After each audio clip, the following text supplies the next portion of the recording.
Λοιπόν, παιδιά, τούμπανο το κομμενάκι. Το βλέπετε? Κάθεται πάρα πολύ καλά. Έτσι. Και το τακουνάκι όπλησης από το πάφος. Εντάξει, τώρα όποιος θέλει κατεβάζει, ας πούμε, αυτά εδώ, τα μαγουλάκια. Εντάξει, εγώ για αρχή δεν θα τα κατεβάσω, το δοκιμάσω.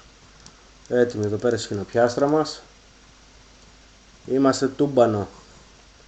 Το επόμενο είναι να δοκιμάσουμε να κάνουμε βολή. Που είναι η δεύτερη φορά που το κάνω αυτό, απλώς τώρα το έκανα σε μένα. Απλώς είπα να το βάλω και αυτό. Σαφώς είναι κλάσες ανώτερο από ό,τι ήταν πριν. Σαφώς κλάσες ανώτερο. Είδατε και λίγο έτσι τα πλάγια.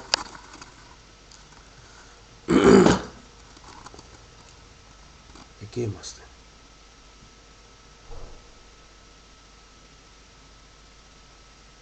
Τώρα εντάξει, δεν πιστεύω τώρα να θέλει κανένας τώρα να λειτουργεί και η ασφάλεια. Όχι ότι δεν γίνεται. Γίνεται, αλλά χαίρεσαι μέσα σε πολυχρόνια που δεν γίνεται με ευζώνη.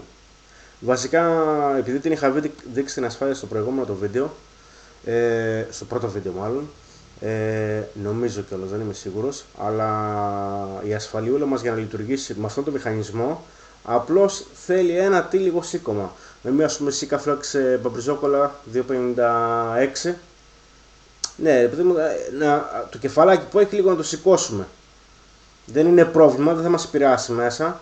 Απλώς ξέρω εγώ και καλά να κοντράρει εκεί πέρα πάνω το μανταλάκι μας.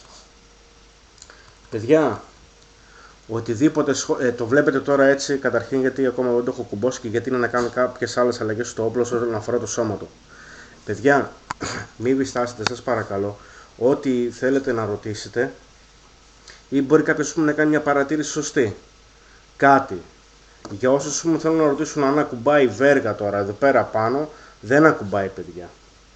Ή αν ακουμπάει ελάχιστα. Και όταν οπλιστούν τα λάστιχα, έτσι, εκεί είναι που δίνει ακόμα λίγο περισσότερο περιθώριο. Ο μηχανισμός μέσα, άμα ρωτήσετε, ξέρω εγώ, το αν παίζει, δεν παίζει. Δεν παίζει μηχανισμός μπρος, πίσω, ξέρω εγώ και γένο και τα άλλο. Είμαστε κομπλέ. Είναι όμορφο. Περιμένω και σχόλια από το Vulcan, παιδιά.